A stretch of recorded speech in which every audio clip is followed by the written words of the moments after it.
Selamat pagi kekasih Tuhan sekalian. Saya suka pagi ini bisa jumpa kembali dengan saudara di dalam ibadah kita, dan saya percaya bahwa demikian pula hati Tuhan merindukan saudara. Demikian hati Tuhan ingin supaya tetap berada bersama dengan saudara. Dan biar pagi hari ini mari buat roh saudara menyala-nyala untuk tetap mengasihi Tuhan, untuk tetap beribadah kepadanya, untuk tetap mentaati setiap perkataan-perkataan Tuhan yang Dia sampaikan kepada saudara dan saya. Dan pagi hari ini sebelum kita memulai firman Tuhan, kita akan sama-sama berdoa. Siapkan hati saudara dan mari kita berdoa. Bapa, kami mengucap syukur, Engkau Allah yang dahsyat, Engkau Allah yang setia, Engkau Allah yang luar biasa, Allah yang tidak pernah meninggalkan kami sedetik pun, Allah yang terus berjalan bersama kami dan bawa kami dari kemuliaan kepada kemuliaan, dari glory kepada glory, sehingga di pagi hari ini hati kami tetap bersuka cita. Kami mau meresponi perkataan-Mu, sebab perkataan-Mu itu bagaikan kompas bagi kami, akan menuntun langkah kami lebih daripada pemenang. Dan pagi hari ini kami bersyukur bahwa Tuhan ada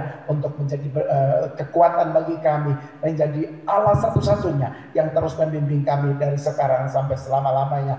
Buat kami berkembang, buat kami mengalami yang namanya pertolongan Tuhan, sehingga kami makin hari makin kuat berjalan menuju Allah di Sion. Terima kasih untuk pagi hari ini. Kami siap hati kami untuk mendengar suara-Mu. Hanya di dalam nama Tuhan Yesus kami berdoa. Haleluya. Amin. Bapak Ibu yang dikasihi oleh Tuhan Yesus Kristus, salam sekali lagi. Apakah saudara pagi ini tahu bahwa Tuhan ada dengan kita? Yang setuju beri tepuk tangan bagi Allah kita. Yang setuju, mari bangkit berdiri dan kasih salam kiri dan kanan dan katakan, kami tahu bahwa Tuhan ada bersama dengan engkau. Oke, Bapak Ibu yang dikasihi, kita masih ada di tema yang berbicara tentang mengembangkan atau developing. Ini berbicara tentang isi hati Tuhan, kemauan Tuhan untuk melatih orang itu lewat mentoring atau lewat fathering atau mothering. Dan pagi hari ini saya akan bawa saudara untuk melihat satu cerita yang luar biasa unik di dalam Alkitab. Saudara, mari persiapkan bacaan saudara hari ini dari dalam Lukas pasal 10 ayat 25 hingga ayat yang ke-37. Nah, kalau kita perhatikan Lukas pasal 10 ayat 25 hingga ayat ke-37, Alkitab berkata begini, saya langsung membacakan untuk saudara. Pada suatu kali berdirilah seorang ahli Taurat untuk mencobai Yesus. Katanya, Guru, apa yang harus kau perbuat untuk memperoleh hidup yang kekal? Jawab Yesus kepadanya, apa yang tertulis dalam hukum Taurat? Apa yang kau baca di sana? Saudara perhatikan, Yesus disebut sebagai guru, pelatih atau mentor. Tetapi orang itu datang bukan untuk diajar, bukan untuk dilatih, melainkan dia datang untuk mencobai Tuhan. Wow, ini sebuah hal yang tentu bisa terjadi di mana saja, kapan saja, dan oleh siapa saja. Yesus sendiri yang adalah guru, Alkitab bilang.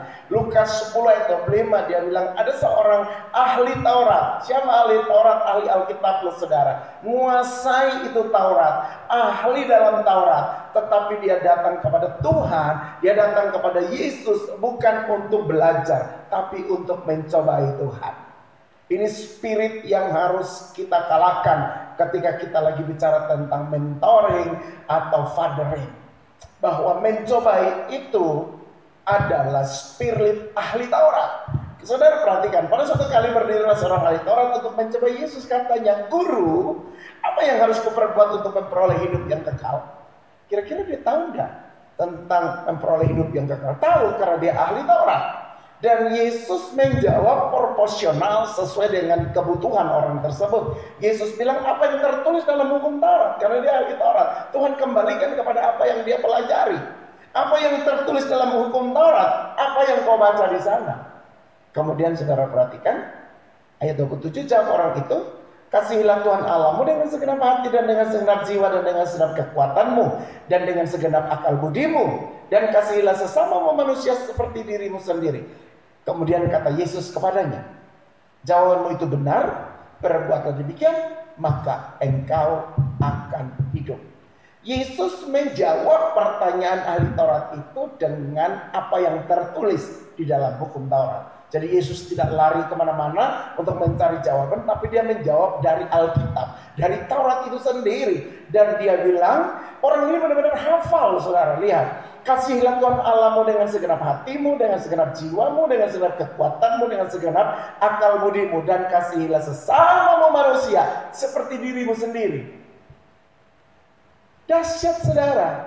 Ini orang ahli Alkitab yang datang kepada Yesus bukan untuk belajar, tapi untuk mencoba Yesus. Dan Yesus bilang, apa yang tertulis dalam kitab Taurat, lakukan itu. Dan dia coba menyebutkan satu ayat yang ada tertulis di kitab Taurat. Dan Yesus berkata kepadanya, itu benar, perbuatlah demikian, maka engkau akan hidup. Jadi pertanyaan orang ini, dia katakan, apa yang mesti aku lakukan supaya aku memperoleh hidup yang kekal? Yesus punya jawaban adalah, perbuatlah demikian, maka engkau akan hidup. Tadi dia kasih tahu bahwa kasihilah Tuhan Allahmu dengan segenap hati, segenap jiwa, segenap roh, segenap kekuatan. Kasihilah sesama manusia. Tuhan bilang itu bukan cuma omong, tapi lo mesti lakukan. Amin. Ingat bulan kemarin saya sampaikan bahwa benih yang jatuh di pinggir jalan, yang jatuh di tanah berbatu-batu, yang jatuh di semak duri, itu orang yang hanya mendengar. Tapi ketika ada satu jenis tanah, itu tanah yang subur, ketika benih itu tumbuh dan menghasilkan pelipat gandaan, itu dia bukan cuma mendengar, tapi dia mendengar dan melakukan. Yesus memberi garis bawah kepada ahli Taurat ini, bahwa engkau mesti melakukan apa yang tertulis di dalam kitab Taurat. Ayat 29 saudara perhatikan, tetapi untuk membenarkan dirinya. Ini tipikal ahli Taurat, tukang membenarkan diri. Untuk membenarkan dirinya, orang itu berkata kepada Yesus, dan siapakah sesamaku manusia? Sebenarnya dia tahu siapa sesamanya. Tetapi dia ingin mencoba Yesus dengan lebih dalam. Dengan cara memasang tameng supaya seolah-olah dia benar. Untuk membenarkan dirinya, Alkitab bilang, si ahli Taurat ini berkata, siapakah sesamaku manusia? Nah dari sini saudara lihat, kita akan perhatikan ini. Ayat 30, jawab Yesus, ada seorang yang turun dari Yerusalem ke Yeriko. Ia terlihat oleh sekawanan penyamun. Mereka berlari untuk menyerangnya. Mereka juga memukul sampai jatuh ke tanah. Sesudah itu mereka pergi meninggalkannya setengah mati. Kebetulan ada seorang imam turun melalui jalan itu. Ia melihat orang itu. Tetapi gantinya menolong orang itu, ia malah melewatinya dari seberang jalan. Catat baik-baik, ini yang pertama adalah seorang imam. Kemudian yang kedua, demikian juga seorang Lewi datang ke tempat itu. Kalau tadi imam, sekarang Lewi. Lewi adalah orang-orang yang satu keturunan ditetapkan untuk menjadi pelayan di bait Allah. Itu si Lewi. Ia juga melihat orang yang terluka itu. Ketika dia melihat orang itu, dia melewati dari seberang jalan. Kemudian ayat 33 berkata begini, lalu datanglah seorang Samaria yang sedang dalam perjalanan ke tempat itu. Ia melihat orang itu, tergeraklah hatinya oleh belas kasihan. Ingat, yang pertama imam, yang kedua orang Lewi, yang ketiga orang Samaria. Nanti kita akan bahas tiga orang ini, siapakah mereka dan latar belakangnya kenapa sehingga mereka begitu dengan perilaku masing-masing menghadapi orang yang lagi dirampok di jalan tadi. Tergeraklah hatinya oleh belas kasihan. Kemudian dia menuangkan minyak dan anggur ke atas luka-luka orang itu dan melakukan semua yang ia bisa lakukan untuk membersihkan orang itu. Ia membalut lukanya, kemudian dia menaikkan orang itu ke atas keledai tunggangannya sendiri, lalu membawa ke tempat penginapan, di mana dia memberikan perawatan yang lebih baik kepadanya. Ayat 35, keesokan harinya, ia menyerahkan 2 dinar kepada pemilik penginapan itu. Katanya, rawatlah dia, dan jika kau belanjakan lebih daripada itu, aku akan menggantikannya waktu aku kembali. Yesus menyimpulkan Lukas 10 ayat 36 ini adalah, siapakah di antara ketiga orang ini menurut pendapatmu adalah sesamamu manusia dari orang yang jatuh ke tangan penyamun itu? Kata Yesus kepadanya, pergilah dan perbuatlah demikian. Jadi saudara lihat bahwa ahli Taurat yang tadi datang untuk mencobai Tuhan, pada titik tertentu dia tidak bisa menjawab apa yang menjadi pertanyaan Tuhan. Artinya dia tahu persis bahwa Yesus itu adalah guru yang sejati. Setuju, katakan amin. Dia adalah mentor yang sejati. Dia adalah father, bapa yang luar biasa. Yesus adalah pribadi yang sangat dahsyat. Nah, kita mau sama-sama pelajari pada pagi hari ini bahwa ketika orang ahli Taurat ini datang dan dia bertemu dengan Tuhan, dia tanya, siapakah sesamaku? Yesus memberikan kepada dia 3 jenis manusia. Yang pertama adalah adalah seorang imam.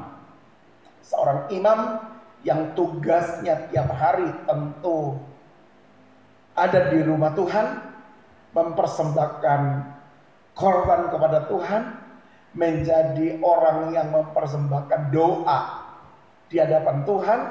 Seorang imam adalah dia yang dikhususkan untuk melayani Tuhan siang dan malam. Ternyata Yesus menunjukkan bahwa kualitas seorang imam, kualitas seorang yang dikatakan melakukan pelayanan untuk Tuhan, tidak menyentuh keberadaan daripada yang dikatakan sesama manusia.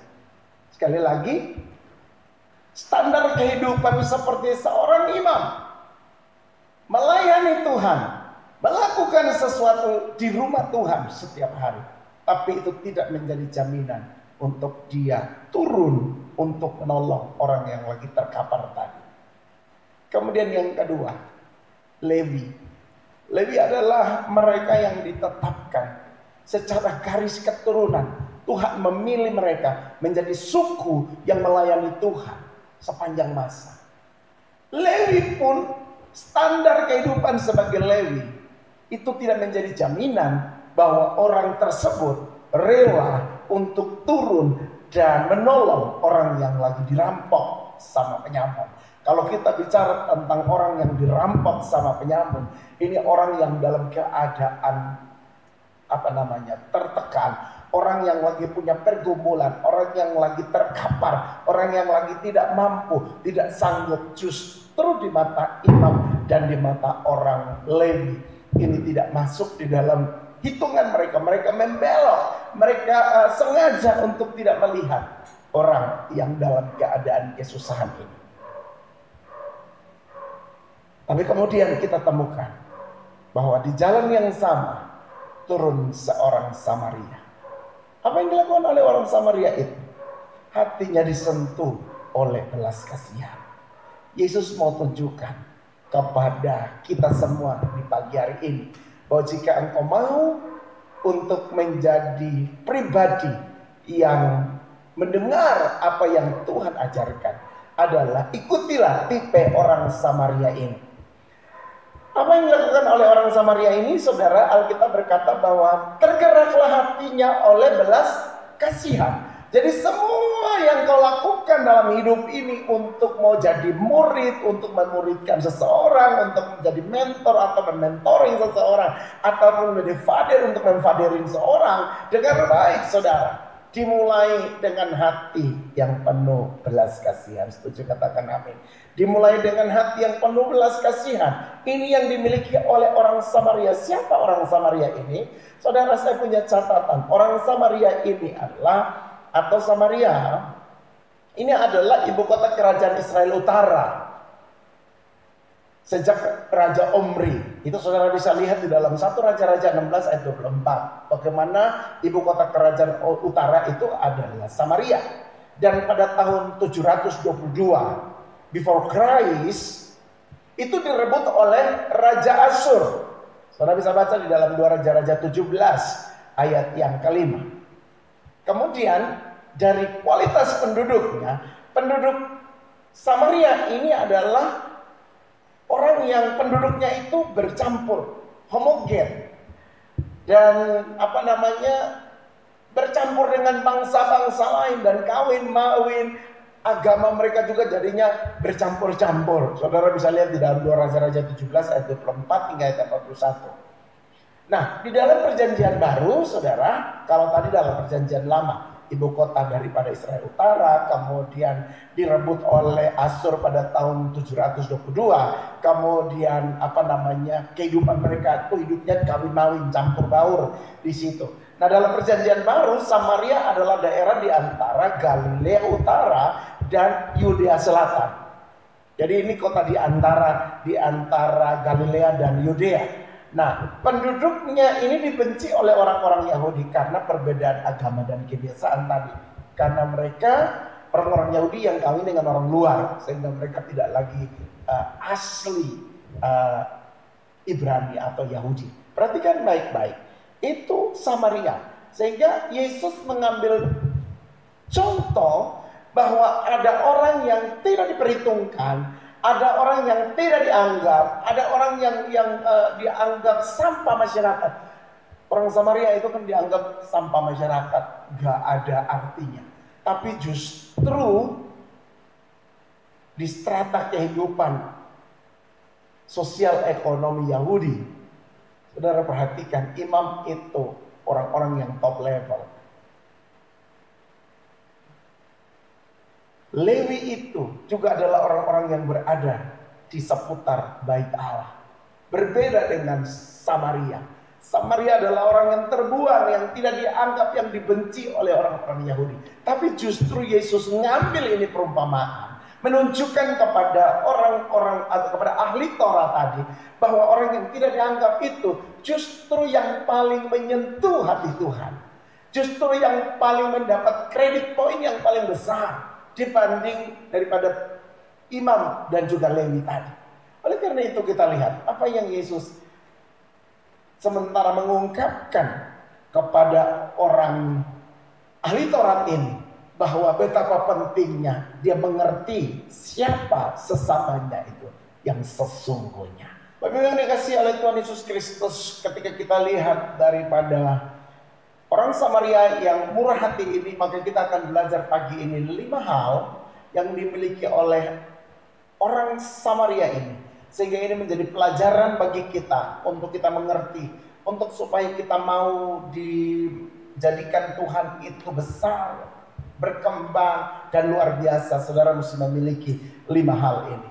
Yaitu yang pertama, saya mulai dengan berkata kepada saudara, miliki yang pertama adalah orang Samaria itu ia rela terlibat dalam suatu pekerjaan pelayanan. Tuhan mencari hati seorang hamba. Dan hati seorang hamba itu tidak Tuhan temukan ada di imam, tidak Tuhan temukan ada di Lewi, tapi Tuhan temukan ada di orang Samaria yang terbuang, yang tidak pakai, yang dianggap tidak berarti. Justru dialah yang memiliki hati yang rela untuk mengerjakan pekerjaan pelayanan.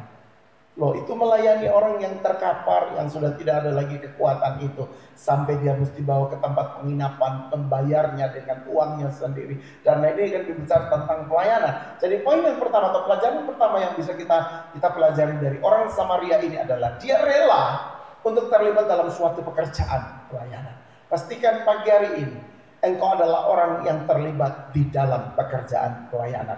Yesus menunjukkan orang Samaria yang murah hati ini karena Tuhan ingin kasih tahu, kalau engkau mau menjadi murid, engkau mau jadi orang yang di coach dengan benar, milikilah hati yang mau terlibat di dalam pelayanan. Sebab tujuan daripada kita dibikin berkembang sama Tuhan, supaya apa yang ada di dalam hidupmu itu bisa dipakai untuk melayani Raja di atas segala raja. Yang setuju katakan amin.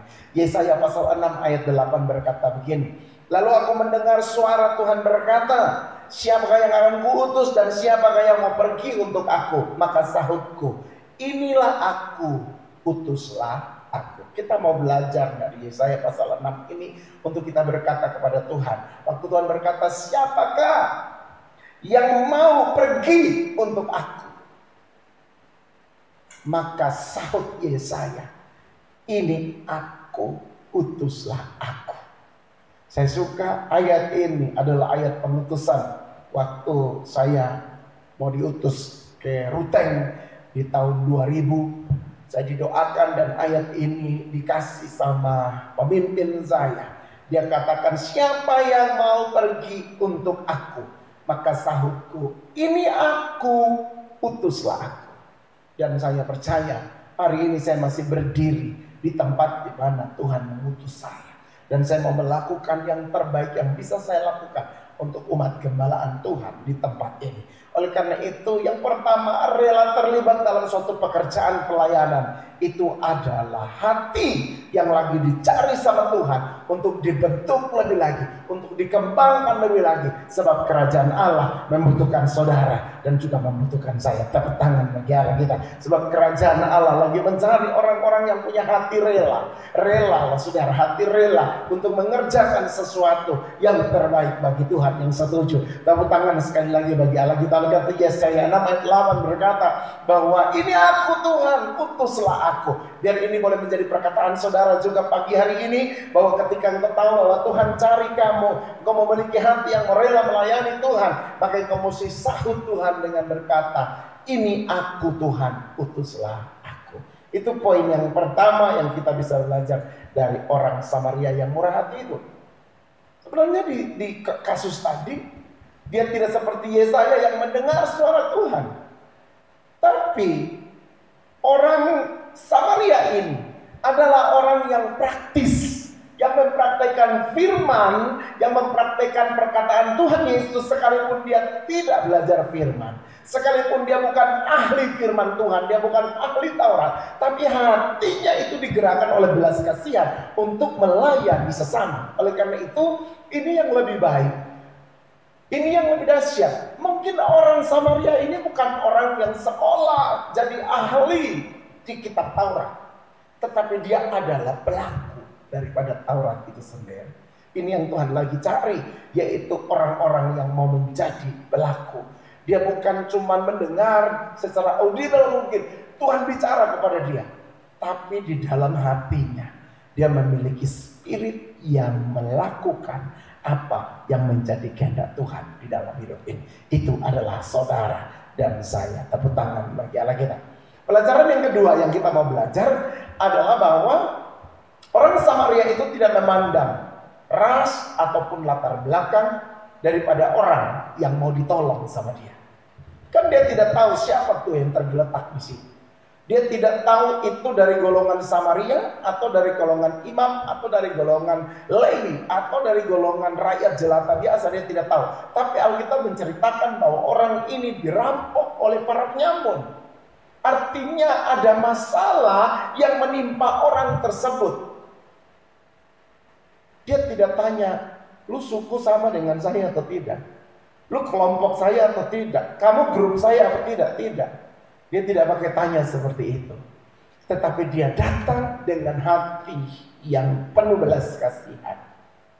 Perhatikan baik-baik. Tuhan mencari model yang kedua ini, yaitu pribadi yang tidak memandang ras, tidak memandang latar belakang, dan dia rela untuk menolong orang karena dia melihat orang itu pantas dan layak untuk ditolong saat itu.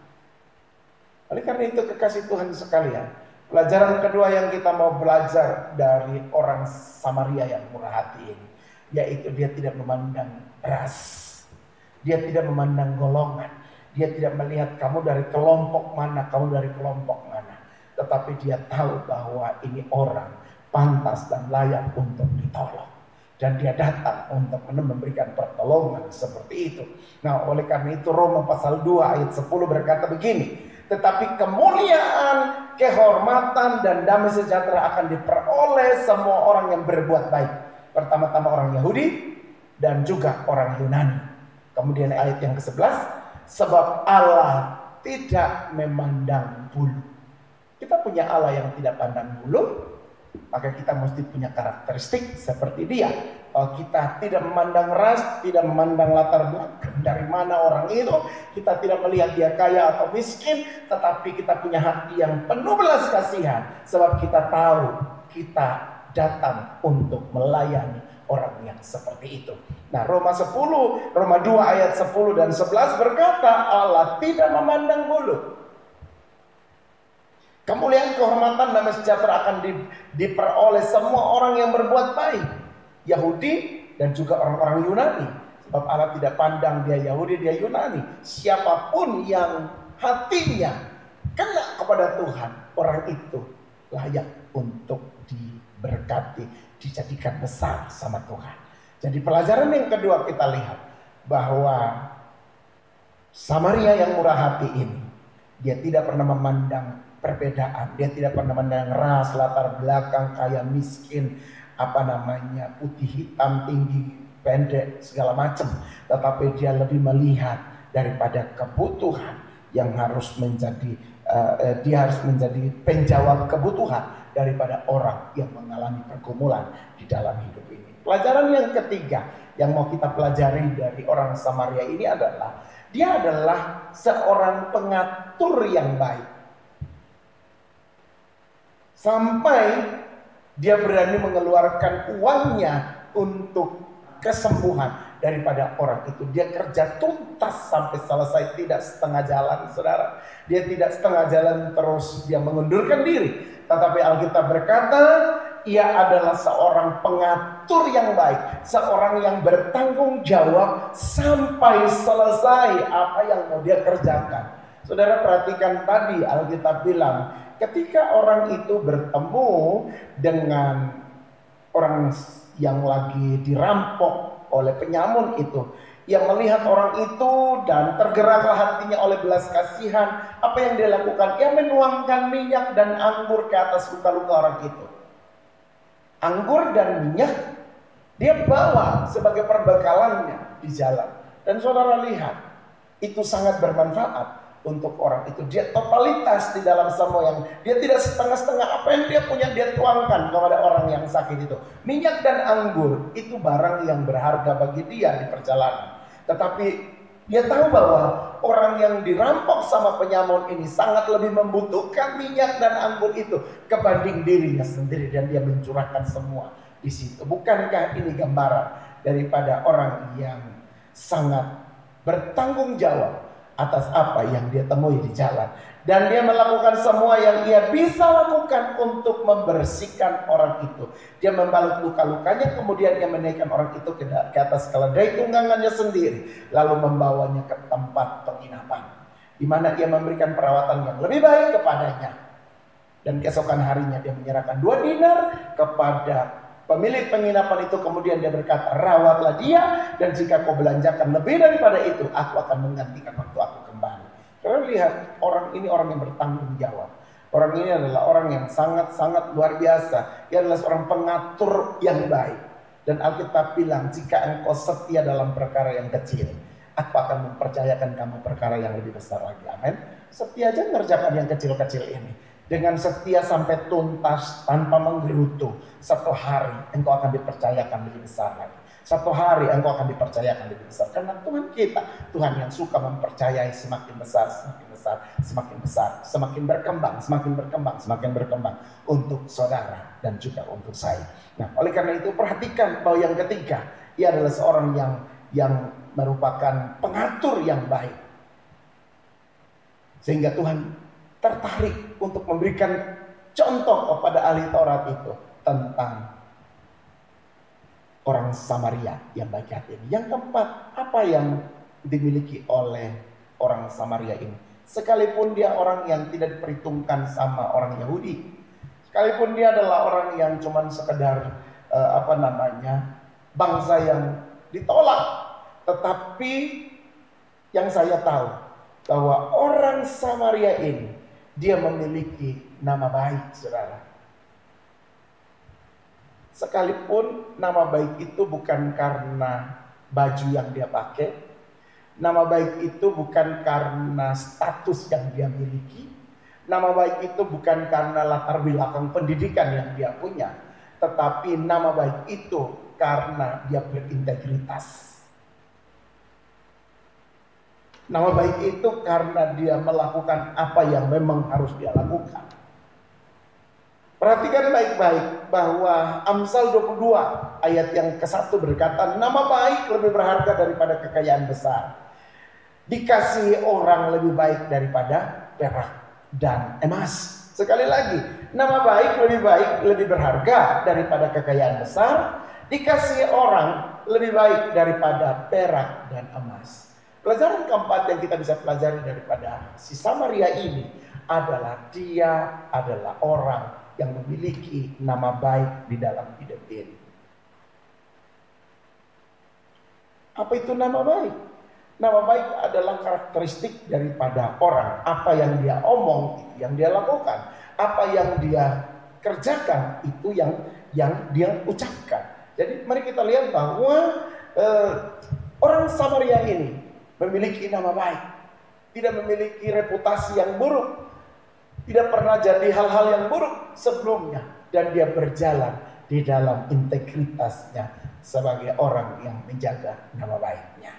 Amsal 22 ayat 1 berkata, nama baik lebih berharga daripada kekayaan besar. Yang kelima, yang terakhir, yaitu karakter yang paling nyata sekali bagi orang Samaria ini, sehingga ditulis dalam judul perikop itu, yaitu dia adalah orang yang murah hatinya.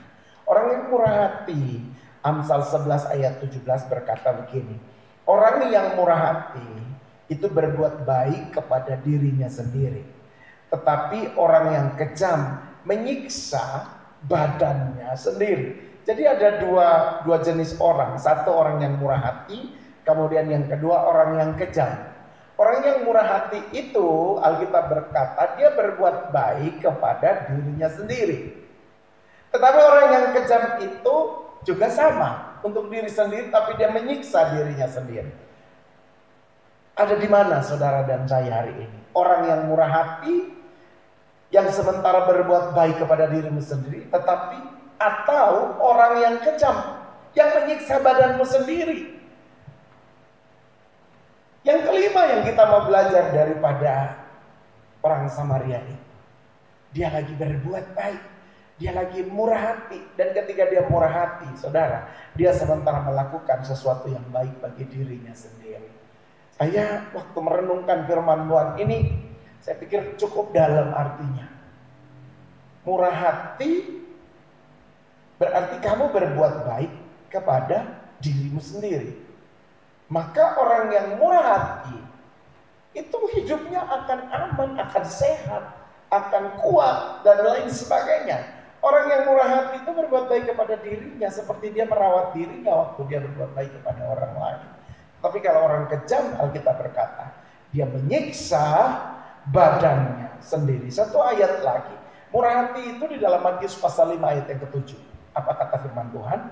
Berbahagialah orang yang murah hatinya, karena mereka akan beroleh kemurahan. Jadi kalau tadi di dalam Amsal 11:17 berkata orang yang murah hati itu berbuat baik untuk dirinya sendiri, maka Matius 5 juga sama. Orang yang murah hati, kepadanya dia akan memperoleh kemurahan. Jadi waktu kita murah hati, kita memperoleh kemurahan. Luar biasa ini. Oleh karena itu mari 5 hal ini biar mulai menjadi poin penting yang ada di dalam diri saudara, menjadi sikap kita yang menarik hati Tuhan untuk memberikan contoh kepada banyak orang tentang Samaria yang murah hati ini. Dan sebenarnya Tuhan bisa pilih suku yang lain, bangsa yang lain, ras yang lain untuk menunjukkan bahwa itulah sesama manusia yang mesti diperhatikan. Nah, saudara lihat bahwa Tuhan pilih orang Samaria bukan tanpa latar belakang. Tuhan ingin tunjukkan bahwa ada orang yang kadang tidak dianggap, ada orang yang kadang tidak sepertinya biasa-biasa saja. Tapi justru orang itu adalah si pelaku daripada hukum Taurat. Dia bukan cuma ahli hukum Taurat. Dia bukan cuma pribadi yang menguasai firman. Tetapi dia orang yang melakukan firman. Melakukan firman. Dan dari 5 hal ini sekiranya boleh menjadi berkat bagi saudara. Saya mengulangi lagi 5 hal ini tadi. Yaitu yang pertama, rela terlibat dalam semua pekerjaan pelayanan. Kemudian yang kedua, tidak memandang perbedaan latar belakang ras, golongan dan lain sebagainya untuk kita tolong. Yang ketiga, menjadi seorang pengatur yang baik. Yang keempat, miliki nama baik. Dan yang kelima, engkau harus murah hati.